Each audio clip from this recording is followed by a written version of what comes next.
जो चंद्रशेखर के ऊपर जो हमला हुआ है, इसकी कहानी कुछ समझ में नहीं आ रही है कि एक तो छर्रा ही लगे हैं। अब वो जो गुंडे आए थे मारने, वो छर्रे लेकर के क्यों आए थे भाई? पर उसमें अतीक मारा, उसका भाई मारा, तो वो अंग्रेजी पिस्टल थी और विदेशी वो थे जो कि चूक ही नहीं सकता। चंद्रशेखर रावण जो दलितों का एक नेता है, कहता है मैं बहुत बड़ा नेता हूँ, उसको मारने के लिए लोग आ रहे हैं, वो गुंडे आ रहे हैं और वो छर्रे लेके आ रहे हैं। तो ये अब योगी जी को स्पेशल इन्वेस्टिगेशन करना चाहिए। सरकार की इज्जत दांव पर है। ये मनुवादियों को कह रहे हैं कहीं ये सब मिले ना हो और कहीं बहन मायावती के ऊपर इनका पॉलिटिकल अटैक ना हो। अगर बहन मायावती के जैसी कद्दावर नेता के ऊपर अगर ऐसा हमला हो जाता तो अब तो पूरे देश में इनकी जेलें कम पड़ जाती, सड़कें पूरी वीरान हो जाती। आपकी संख्या ज्यादा है तो अब तक तो दिल्ली जाम कर देते, दिल्ली को छोटी।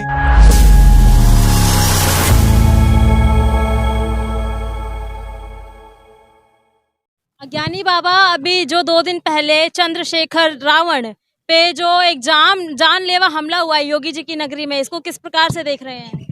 देखिए, लॉ एंड ऑर्डर का सवाल है और उत्तर प्रदेश में जिस तरीके से लॉ एंड ऑर्डर की परिस्थितियां खराब हुई हैं, जब गुंडों मवालियों का वहीं से मोरल अप हो जाता है कि जब पुलिस कस्टडी के अंदर वो गोली मार करके 3-3 अपराधियों को गोलियों से खुले रूप से मार देते हैं और उनका कुछ नहीं होता है, कोई बाल बांका नहीं होता है। तो जब पुलिस की कस्टडी में वो गुंडों को मार देंगे, भले ही आरोपी हैं, गुंडे हैं, जो भी हैं, पुलिस कस्टडी में जब आप लोगों को मार दोगे तो वहाँ गुंडे मवालियों का मोरल अप हो जाएगा कि भैया हमारा कुछ होने वाला नहीं है, तो इसलिए खुले रूप से आप गोलियां चलाओ, दंगा करो, कुछ भी करो, कुछ होने वाला नहीं है।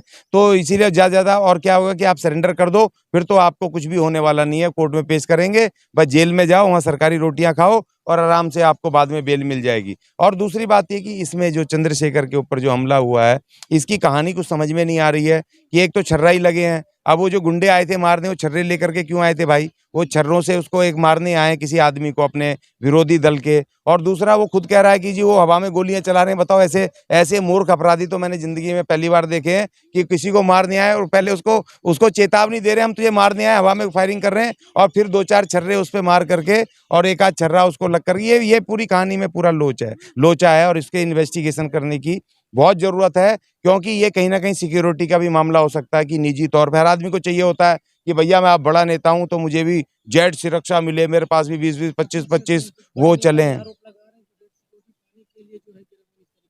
देखिए, हो सकता है, कुछ भी हो सकता है, क्योंकि देखिए जब गोली जब चले तो छर्रे क्यों चले? जब किसी को मारने जाएगा कोई आदमी तो लेटेस्ट जैसे आपने देखा कि वो जो 2 मर्डर हुए, जो यहाँ पर उसमें अतीक मारा, उसका भाई मारा, तो वो अंग्रेजी पिस्टल थी और विदेशी वो थे जो कि चूक ही नहीं सकता जिसमें वो। अब एक चंद्रशेखर रावण जो दलितों का एक नेता है, कहता है मैं बहुत बड़ा नेता हूँ, उसको मारने के लिए लोग आ रहे हैं, वो गुंडे आ रहे हैं और वो छर्रे लेके आ रहे हैं। मेरी समझ में तो यही नहीं आ रहा कि छर्रों से वो कैसे मारने आ रहे हैं और क्यों फिर चेतावनी दे रहे हैं कि गोली हवा में 2 चलाई उन्होंने कि भैया हम तुझे मारने आए। ये तो पहले मैंने अपराधी पहली बार देखे जिंदगी में ऐसे, तो ये अजीब बात है। तो इसमें तो इन्वेस्टिगेशन मैं मांग कर रहा हूँ योगी जी से और मोदी जी से भी और शाह जी से। इसमें तो स्पेशल बहुत खास इसमें इन्वेस्टिगेशन होनी चाहिए, क्योंकि ये क्या मामले चल रहे हैं। हर आदमी सिक्योरिटी के लिए कुछ इस तरह से कोई कहीं मैनिपुलेशन तो नहीं है, कहीं कुछ है, क्योंकि देखिए ये अब योगी जी की भी इज्जत का सवाल हो गया योगी जी से इस्तीफा मांग रहे हैं रावण। वही अब उनकी भी इज्जत का सवाल हो गया कि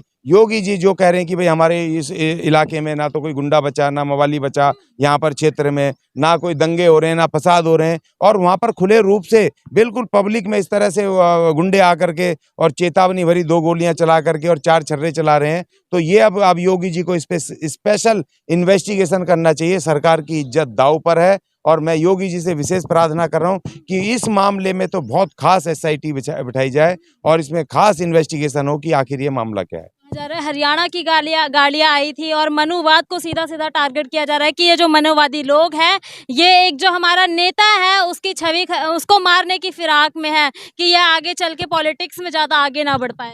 देखिए, ऐसे मनुवादी इतने बेवकूफ़ तो लग नहीं रहे कि वो सही चुनाव से पहले वो किसी दलित नेता को इस तरह का वो देंगे कि हाईलाइट करवाएंगे कि अपना वोट ही कटवाएंगे कि उससे कर करके इस तरह की। ऐसे मूर्ख तो इतने बड़े बड़े विद्वान हैं, उनमें मैं जानता हूँ बहुत सारों को, और दिन रात उनका यही होता है कि कैसे हम दूसरे वैचारिक रूप से कम करें और उसका वोट और हम अपना ज़्यादा करें। तो ऐसे तो मैंने भैया मनुवादी नेता को टारगेट कर रहे हैं। और दूसरी बात रही सवाल की कि हरियाणा की गाड़ी, गोवा की गाड़ी, महाराष्ट्र की गाड़ी, पूरे देश की गाड़ियां अब हर एक राज्यों में, हर एक जिले में मिल जाएंगी, क्योंकि आजकल कोई भी कहीं की गाड़ी खरीद लेता है, सेकंड हैंड गाड़ियां। तो इसका कोई बड़ी बात नहीं है कि हरियाणा से आए, कहाँ से आए, गाड़ी कहीं की भी हो सकती है। मगर वो 3-4 लोग पकड़े गए मैंने सुना है। अब वो कौन से लोग हैं, पुलिस इन्वेस्टिगेशन करेगी। और देखिए, इसमें ये भी हो सकता है कि कहीं ये मनुवादियों को कह रहे हैं, कहीं ये सब मिले ना हो और कहीं बहन मायावती के ऊपर इनका पॉलिटिकल अटैक ना हो, क्योंकि जिस तरह से बहन मायावती का निकाय चुनाव में नंबर 2 पर वो पहुंची और जिस तरीके से वो प्रधानमंत्री बनने की दौड़ में आ गई हैं, जिस तरह से 40 से 50 सीटें उनको जीतने की तरफ हैं,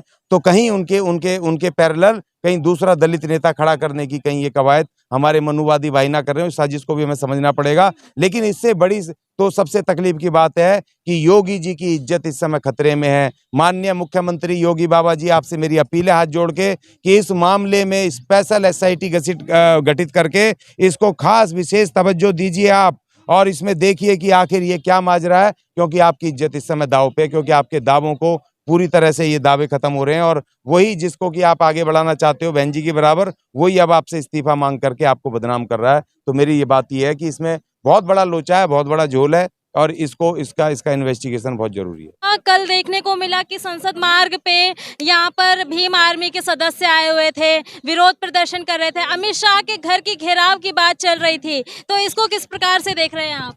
देखिए, उनके नेता के ऊपर अटैक हुआ है तो ये उनका संगठनात्मक रूप से उनके नेताओं सदस्यों की जिम्मेदारी भी है कि वो न्याय के लिए और उसके जांच के लिए वो मांग उठाएं। और वो होम मिनिस्टर, क्योंकि अमित शाह जी भारत के होम मिनिस्टर हैं और उनके ऊपर वो उनके पास जाना, जब उनको मेमोरेंडम देना, उनसे बात करना, ये उनको बहुत ज़रूरी है। क्योंकि जो उत्तर प्रदेश की सरकार है, बीजेपी की सरकार है, मुख्यमंत्री बीजेपी के हैं, तो वो मुख्यमंत्री फेल हुए हैं वहाँ पर कानून व्यवस्था को लागू करने में, तो इसलिए उनके ऊपर मुख्यमंत्री के बाद फिर नंबर आता है गृह मंत्री का। तो गृह मंत्री के पास जाएंगे, वो अगर उसको कह रहे हैं उनका संगठनात्मक मामला है, वो तो किसी भी संगठन के नेता के ऊपर ऐसा होता तो संगठन के लोग इस बात को करते हैं। ये कोई वैसे कोई खास बात नहीं है, ये उनकी जिम्मेदारी भी है कि उन्होंने इस बारे में प्रदर्शन किया, धरना किया। ऐसे वर्कर और ऐसे नेता उनकी ड्यूटी है इसमें। कहा जा रहा है कि दलितों पे हमला हुआ है, भीम आर्मी के चीफ पे हमला, मतलब दलितों पे हमला, अब कुछ बड़ा उपद्रव करने की तैयारी में है, ऐसा कुछ देखने को मिल रहा है सोशल मीडिया पे वीडियोस में। देखिए, ऐसे दलित नेता तो हम भी हैं। बहन जी मायावती सबसे बड़ी दलित नेता है हमारी इस देश के अंदर, सबसे बड़ी नेता दलित नेता बहन मायावती है और उनका कोई स्टेटमेंट आया नहीं है, कोई भी उस पे उनपे अपना ना ओपिनियन दिया है, ना इस पे कोई स्टेटमेंट दिया है। तो इसमें कोई दलितों पे, सारे दलितों पे हमला नहीं है। हाँ, उनकी पार्टी के बटे हुए हैं क्या? दलित भी बटे हुए हैं? नहीं, बटे हुए नहीं। देखो, डेमोक्रेटिक सिस्टम में बहुत सारे पार्टियां बनाने का सबको अधिकार है। बहन जी के उससे काम करने के तौर तरीकों से जो नाराज थे उन्होंने अपना दल बना लिया, उसमें कोई बड़ी बात नहीं है। लेकिन सवाल ये कि हर दल का अपना मैनिफेस्टो होता है, अपना विचार होता है, अपने काम करने के तौर तरीके होते हैं। अब वो किस तरीके तौर तरीके से चंद्रशेखर रावण जी काम कर रहे हैं और उन पे जो हमला हुआ है वो उनकी पार्टी के ऊपर, उनके नेता के ऊपर है, उनकी पार्टी के ऊपर हमला है और उसमें जो सदस्य हैं, उसके सिंपैथाइजर हैं, उनको वो अपना ऊपर हमला मान सकते हैं। ये पूरे दलित समाज पे हमला नहीं है, क्योंकि ये तो घटनाएं होती रहती हैं। बट चुका है दलित वर्ग।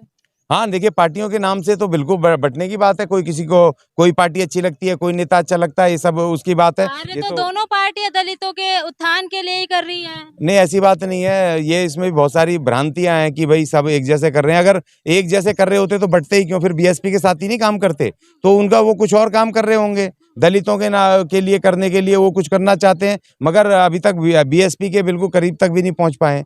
तो इसीलिए इतने साल से लड़ाई लड़ रहे हैं, संघर्ष कर रहे हैं, तो लोगों को अट्रैक्ट करने में विफल रहे हैं, दलितों को। तो ऐसा नहीं है, और होता तो इतने सारे चुनाव लड़ लिए, बहुत सारे वोट मिलते, वोट नहीं मिले, वोट को कन्वर्ट करने में अभी नाकाम रहे हैं, लोगों को अपनी तरफ करने में। आर्मी के लाखों एक्टिव मेंबर बन चुके हैं देश भर में। देखिए, 140 करोड़ इस देश की जनसंख्या है, जिसमें 40 करोड़ से ज्यादा SC ST के लोग हैं। अगर उसमें 1-आध लाख, 2-4, 10 लाख आदमी मेंबर बन भी गए तो मेंबर बनना, भीम आर्मी एक पॉलिटिकल दल नहीं है, समझ लो। और भीम आर्मी जो जब बना, इसकी फाउंडेशन रखी गई थी, तब एक सामाजिक, एक SC ST के सोशल संगठन के रूप में रखी गई थी। बाद में इसमें से आजाद समाज पार्टी का गठन हो गया, तो इसलिए अब लोग वो भीम आर्मी को भी छोड़ करके जा रहे हैं, क्योंकि इसको देखा जा रहा था बहुजन समाज के, SC ST के समाज के एक दलित सामाजिक संगठन के रूप में भीम आर्मी को। लेकिन अब पूरी तरह पॉलिटिकल हो गई है, बहुत सारे लाखों लाख लोगों ने छोड़ा भी है भीम आर्मी को, ये भी आप समझ लीजिए। तो इसलिए अब भीम आर्मी क्या कहती है, हर संगठन अपना अपना दावा करता है। हम जैसे छोटे मोटे संगठन भी दावा करते हैं दिल्ली में कि हम अपनी सरकार बनाएंगे, कोई बड़ी बात नहीं है। हर संगठन छोटा हो बड़ा हो दावा करता है मेरे लाखों लाख आदमी है, हमारे लाखों वोट मिलेंगे, हम सरकार बनेंगे, प्रधानमंत्री बनाएंगे, ये सब दावा करते हैं, इसमें कोई बड़ी बात नहीं है। तो वो दावा कर रहे हैं, उनका अपना दावा है, दूसरा तो कोई नहीं कर रहा ना। हाँ, तब होगा कि जब आपके ऊपर, देखिए अब तक तो भारत में उसमें देश में कर्फ्यू लग जाता। अगर बहन मायावती के जैसी कद्दावर नेता के ऊपर अगर ऐसा हमला हो जाता तो अब तो पूरे देश में इनकी जेलें कम पड़ जाती, सड़कें पूरी वीरान हो जाती। अगर इस तरह तो नेता देखना पड़ता ना। 4 दिन हो गए, 22 तारीख से लेकर के आज 30 तारीख को, 22 को हुआ था ना हमला, और आज 30 तारीख हो गई। अब अगर ये जून खत्म हो रहा है तो अभी तक तो यहाँ पर मुझे तो कहीं पर ऐसा 28 तारीख को, तो अभी तक 3-4 दिन में अभी तक कुछ ऐसा नहीं लग रहा है कि भाई कोई बड़ा मूवमेंट भीम आर्मी का या इनका खड़ा हो। सिर्फ सोशल मीडिया पे दावे चल रहे हैं। और 2-4 मैं देख रहा था जंतर मंतर पे भी 20-22 लोग मुश्किल से ही थे जो यहाँ पर आए दिल्ली में। अगर आपकी संख्या ज्यादा है तो अब तक तो दिल्ली जाम कर देते। दिल्ली को छोटी इसको जाम करना मुश्किल नहीं है अगर आपके लाखों लाख कार्यकर्ता हैं, आप इतने बड़े नेता हो। तो इसलिए ये दावा फेल होता है उनका कि वो दलितों पे हमला है। वो दलितों के नेता नहीं है, अभी बनने की कोशिश कर रहे हैं। अब कब तक बन पाएंगे वो देखेंगे। दलितों की एक ही नेता है, बहन कुमारी मायावती, उसके अलावा रिकॉग्नाइज नेता SC ST का कोई नहीं है। तो क्या आप इसको, जो हमला है, इसको एक पॉलिटिकल स्टंट मान के चल रहे हैं? नहीं, मैं इसको एक घटना मान के चल रहा हूँ। ये पॉलिटिकल स्टंट भी हो सकता है और ये विफलता है यूपी सरकार की, और उसको इस पे इन्वेस्टिगेशन कराना चाहिए अपनी छवि को बचाने के लिए। और वो जो SIT गठित हो, जो इन्वेस्टिगेशन हो, उस पे वो तय करे कि ये पॉलिटिकल स्टंट था या वाकई में कोई हमला था। ये वो जांच के द्वारा तय होगा और यूपी सरकार को अपनी साख बचाने के लिए जल्दी से जल्दी करना चाहिए।